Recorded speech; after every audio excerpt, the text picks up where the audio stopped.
Welcome back, everyone. Before we dive in, be sure to drop your thoughts, feelings, and lessons in the comments below.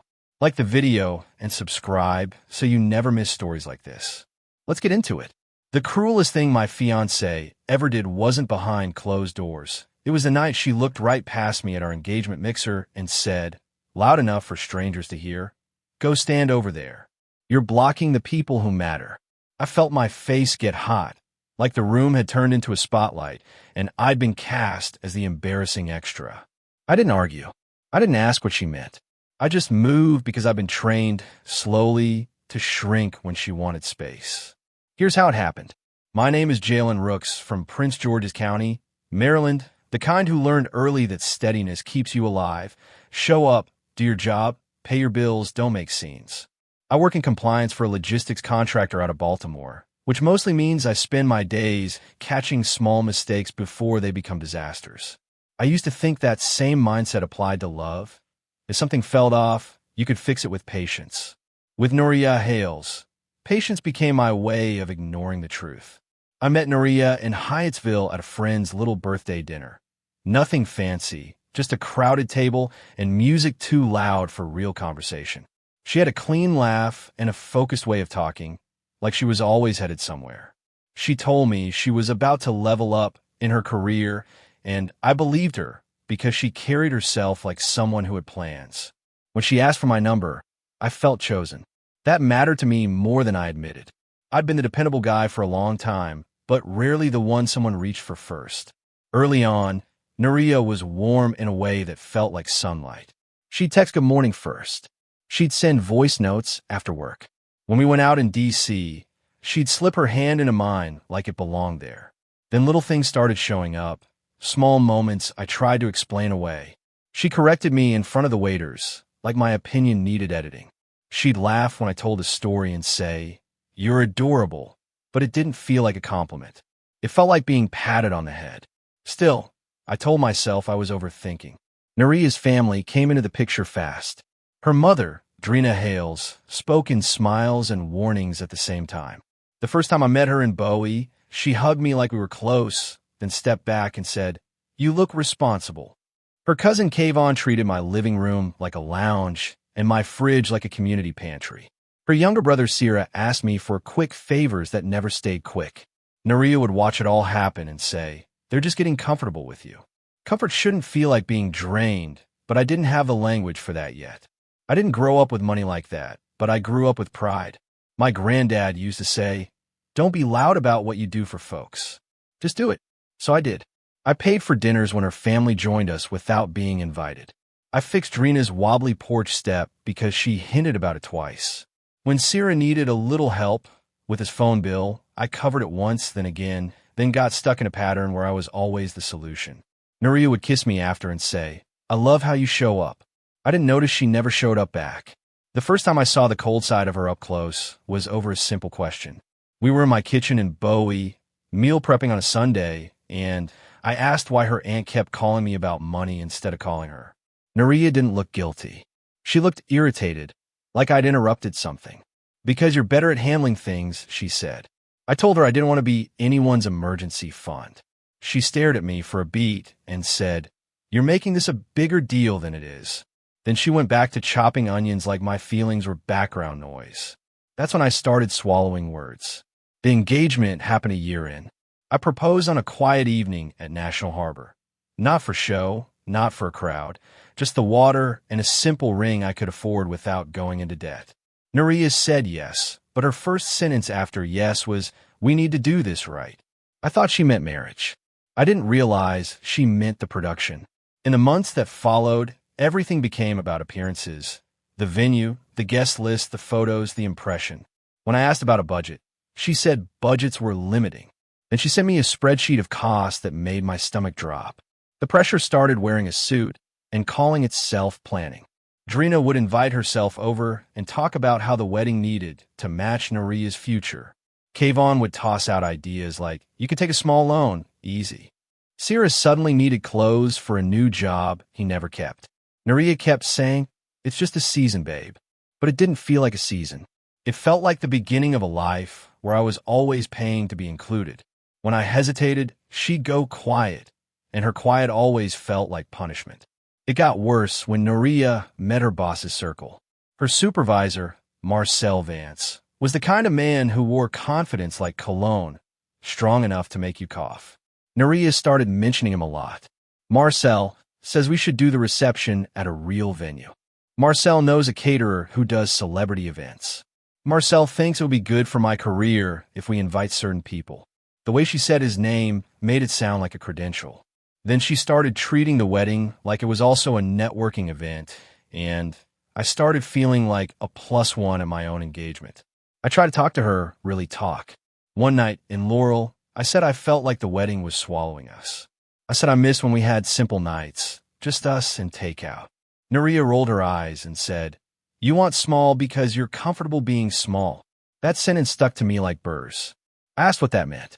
She shrugged and said, "It means you don't think big enough for what I'm building." It was the first time she made my love sound like a flaw. I went quiet, and she took my silence as agreement. Around that time, she started bringing papers around. Not in a dramatic way, more like casual clutter. "Oh, I printed a few things we need for the courthouse," she'd say. Or, "This is just standard. Sign when you get a chance." I glance at a page and see words. That felt heavier than she was admitting. Property, beneficiary, authorization.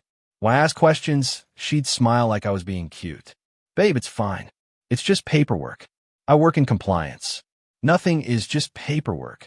But in the house, she treated my caution like an inconvenience. That's what sent me to a lawyer the first time, quietly, without threatening her. I told myself I was being responsible, not suspicious. I met Talia Griggs in a small office in Greenbelt. I expected a lecture. Instead, she listened like she'd heard versions of my story before. She asked me what I owned, what I shared, what I planned to sign. She said, "Engagement is not marriage. Don't let anyone confuse you." Then she gave me simple steps. Keep accounts separate, don't sign under pressure, and if anyone tries to rush you, slow down more. I didn't go home and accuse Nuria. I tried to be normal. I tried to love her the way I always had. But I started noticing details I'd been ignoring. The way she'd stand close to me until someone important walked in, then drift away. The way she'd say we when we were alone, but say I when she was talking in groups. The way Drina would compliment my work ethic like it was my whole personality. Like I wasn't a man with dreams, just a tool with a steady paycheck. The engagement mixer was supposed to be a fresh start, a clean little celebration before the courthouse date Nuria pushed for.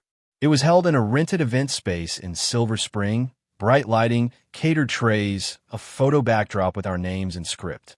Nuria insisted it would be classy. I wore my best suit. I got there early to help set up because that's who I am. I moved chairs, checked the sign-in table, ran to the parking lot twice because someone forgot something. Nuria barely looked at me. She was too busy scanning the room for faces that could help her climb. When Marcel Vance walked in with two couples behind him, Nuria's energy changed instantly. She straightened her shoulders, laughed louder, and moved like she was on stage. I stepped toward her to greet them with her, because I thought that's what partners do. She didn't take my hand. She didn't introduce me. She just slid in front of me like I was a lamp in the wrong spot. Then she said it, the sentence that turned my stomach into stone. "Go stand over there. You're blocking the people who matter." People heard. I saw it in their eyes. Quick glances, tiny smirks that awkward pity people try to hide. My chest tightened so hard I thought I might cough. Nuria didn't care. She smiled at Marcel like she'd just told a funny joke. I walked to the side of the room and stood near a fake plant like I was part of the decor. The worst part wasn't the embarrassment. It was the clarity. That moment showed me exactly where I ranked. Not first, not even close, just useful. I stayed because leaving in that moment would have made a scene, and Nuria would have loved calling me emotional. So I stood there and watched. I watched her laugh too hard at Marcel's stories. I watched Drina float from group to group like she was hosting, even though she didn't pay for anything. I watched Kayvon take selfies near the food like he was someone important. And I watched Nuria look at me only when she needed something, like when she gestured for me to bring her purse because her hands were full with handshakes. Sometime after the speeches, I went down the hall toward the restroom just to breathe. That hallway was quieter, and I could finally hear myself think. That's when I heard my name from the service door area. Noria's voice, low and sharp, paired with her best friend Sable Wynn. I didn't mean to eavesdrop. I just froze when I heard Jalen the way she said it, like a problem, not a person. I stayed still behind the corner, not moving, not announcing myself, because my body knew before my mind did that I needed to hear the truth. He's not going anywhere, Noria said, and Sable laughed like it was obvious. Noria continued, after next week, once he signs what I need, it's locked. He'll do it because he wants to be chosen. Sable asked, what if he reads it? Noria's tone didn't change. No guilt, no hesitation. He won't. And if he does, I'll make it about trust. That always works. Then she added, casual as breathing, he's lucky I'm giving him a last name that means something. My hands went numb.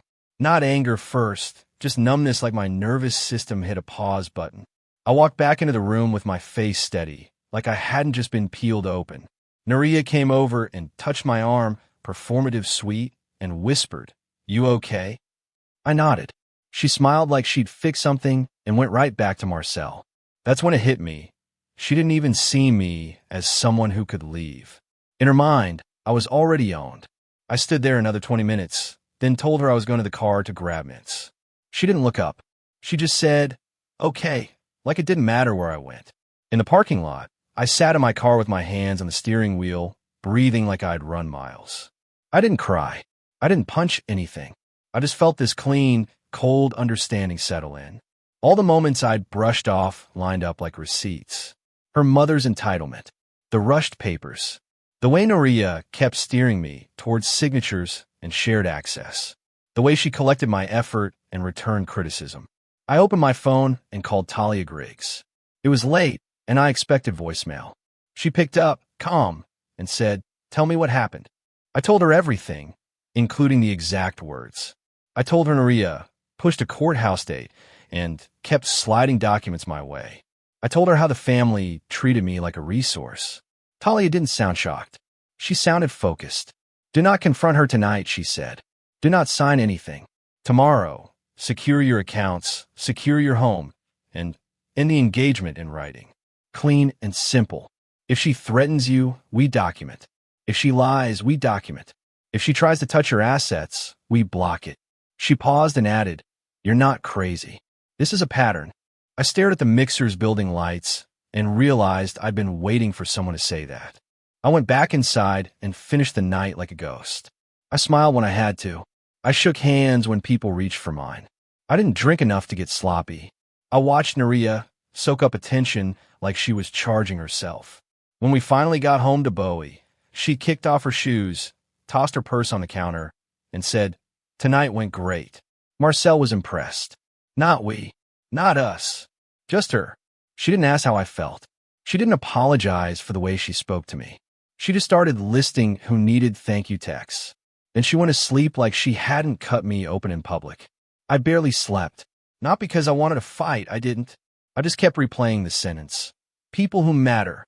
I built my whole idea of love around being steady, but I realized something painful. Steady without boundaries turns into being used. When morning came, I didn't wake her with drama. I got up quietly, made coffee, and sat at the table with my laptop like it was a normal Monday. My stomach felt hollow. My hands were steady.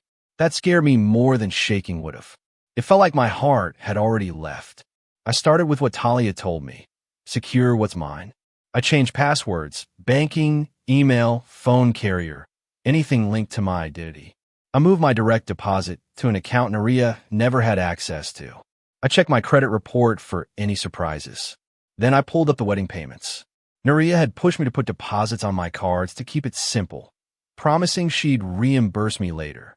I saw how much simple was costing me. I canceled what I could under my name, using the vendor policies. No screaming phone calls, no threats, just business. A few vendors tried to argue. I stayed calm and said, I'm the payer. I'm canceling. That was it. By mid-morning, Noria walked in, hair wrapped, phone in hand, and asked why the caterer emailed her. I kept my voice level. Because I canceled, I said. She stared at me like I'd slapped her. Why would you do that? She snapped. I didn't raise my voice. Because I heard you last night, I said. For the first time, her eyes sharpened. Not remorse, calculation. Heard what? She asked like she might talk her way out of it. I repeated her exact sentence about people who matter. Her face didn't soften. It hardened. You're being dramatic, she said immediately, like the words were a tool she could swing. You take everything personal. I waited for the apology that never came. She didn't say, I was wrong. She said, you're messing up my future. I asked her why she was trying to rush me into signing papers. She rolled her eyes and said, because you move slow, and I don't have time to slow. Her tone wasn't defensive.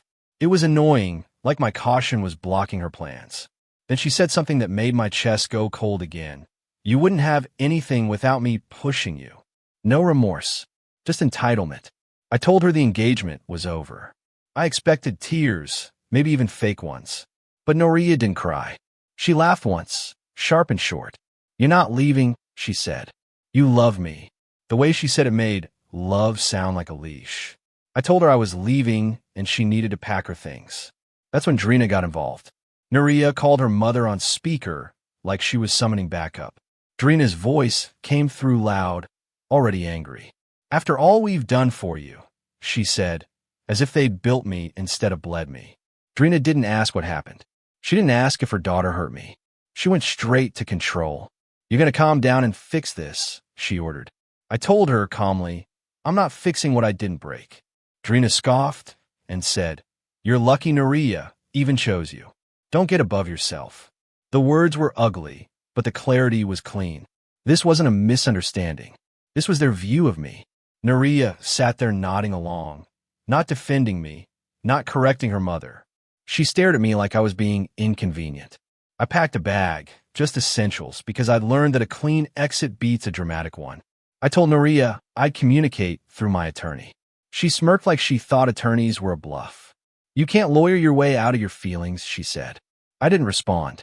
I drove to my brother Ryan Rook's in Laurel and stayed there because my house didn't feel like mine anymore with her energy in it. Ryan didn't ask a bunch of questions. He looked at my face and said, Are you safe? I nodded. He opened the door wider. That was enough. Over the next 2 days, Noria called nonstop, from her number, then Drina's, then Kayvon's, then unknown numbers. The messages weren't apologies. They were demands. Come talk like an adult. Stop embarrassing us. You're ruining the wedding. You owe us. One message from Noria said, If you really loved me, you wouldn't do this. I read it twice and felt something shift. Love shouldn't be tested through obedience. Love shouldn't require you to sign away your comfort to prove loyalty. I didn't respond. I forwarded everything to Talia. Documentation, receipts, quiet power. On the third day, Noria showed up at my job. I didn't see her. I heard about it from security. She tried to talk her way inside like she belonged there. When they refused, she got loud in the lobby. Not crying, not pleading, angry that she couldn't force access. My manager pulled me into an office and asked if I needed help. I felt humiliation burn in my throat, but I kept it contained. I told him it was a personal matter, already being handled. He nodded and said, Take care of yourself. I went back to my desk and stared at my computer screen, thinking about how someone who claimed to love me was comfortable trying to disrupt my livelihood. Talia sent a formal notice. Do not contact Jalen directly. All communication goes through counsel, and any attempts to access his accounts or property will be documented. Noria responded the way she always did, with confidence. She told a mutual friend, He's bluffing. He'll be back. Then she tried to do what I feared. She attempted to move money from an account that was never truly shared because she assumed it was. The bank flagged it. That wasn't karma yet. That had consequences. The bank called me to confirm the activity. I said no, and I asked them to place additional security. The representative sounded sympathetic but professional. We'll note the unauthorized attempt, she said. I exhaled slowly. Noria was already reaching. Then the real karma hit, sudden, realistic, and entirely her doing. Noria tried to file a claim with one of the vendors, saying I had agreed to keep the wedding payments active and that the cancellation was malicious. She put things in writing that weren't true. Vendors don't like being lied to, especially when money is involved. One of them forwarded her email thread to my attorney without me even asking because the vendor recognized my name on the payment account. Talia called me and said, "She's leaving a paper trail. Stay quiet." Nuria thought her voice could rewrite reality. Paper doesn't care how loud you are. A week later, Marcel Vance called me, not Nuria. I didn't pick up the first time. I didn't know what he wanted. He left a voicemail that was all ego and accusation, saying Nuria was distraught and I was hurting her career. I forwarded it to Talia. Then Marcel emailed my work address, which was bold and stupid. My company's compliance department noticed. They don't play with outside harassment. HR got involved, and my manager told me to take a personal day if I needed it. I realized something. The world Nuria moved in wasn't built on respect. It was built on intimidation and image. Nuria's image started cracking fast. Marcel didn't like a mess he couldn't control. The engagement mixer had been a look-at-us moment for Nuria, and now it was turning into gossip, cancellations, vendor disputes, emails, accusations. People who chase status hate public instability. I heard through a coworker's cousin, small world in Maryland, that Nuria had been telling people I got scared of commitment. She painted herself as the victim. Then she added that I promised her access to certain resources. That lie came back around when someone asked her for proof, and she couldn't produce it. Meanwhile, I had to return to my own house. Talia advised me to do it with a witness and a clear plan. Ryan came with me on a Saturday morning. When we walked in, the air felt different, like someone had been living there with anger. Nuria had moved some of my things into piles, like she was making statements. She was there, sitting on the couch, waiting. She didn't look sad. She looked ready to win. "So you're really doing this?" she said. I said yes. She smirked and said, "You'll regret it." That was the closest thing to emotion she offered. Not sorrow, threat. We kept it practical. I told her she needed to move out by a date, and my attorney would send the terms. She laughed and said, "You can't kick me out." I reminded her, calmly, that her name wasn't on the deed and she paid nothing toward ownership. She looked stunned for half a second. Just a crack. Then she recovered and said, "We're engaged." That counts. It didn't. Not legally, and not in my life anymore. When she realized she couldn't bully me, she switched tactics and tried to shame me. "You're going to die alone," she said. Drina's favorite line, delivered like a curse. The move-out happened with tension, but no violence. Nuria called friends to help her pack, and they walked through my home like they owned it. She made sure to laugh loudly, like she was proving she didn't care. She didn't cry, didn't apologize, didn't ask if we could fix it. She only asked, "What am I supposed to tell people?" I answered, "Tell them the truth." She rolled her eyes and said, "Truth is whatever people believe." Then she walked out carrying her boxes like she was leaving a job she hated, not a man she planned to marry. 2 weeks later, I got a notification that someone tried to open a retail credit account using my information. Because of my job, my credit monitoring was already active. The attempt was blocked, but it was a clear escalation. I sent it to Talia. She didn't sound surprised. "We'll handle it," she said. We filed a report, put extra freezes in place, and documented the timeline of Nuria's attempts. This wasn't glamorous revenge. It was protection. It was me doing the boring steps that keep your life from being stolen quietly. The sudden karma landed not because I hunted her, but because she couldn't stop reaching. The credit attempt triggered a deeper review at her bank because she used overlapping details that connected back to her. Banks are patient until they aren't. They flagged her accounts for unusual activity. She panicked and tried to blame me, but blame doesn't clear fraud questions.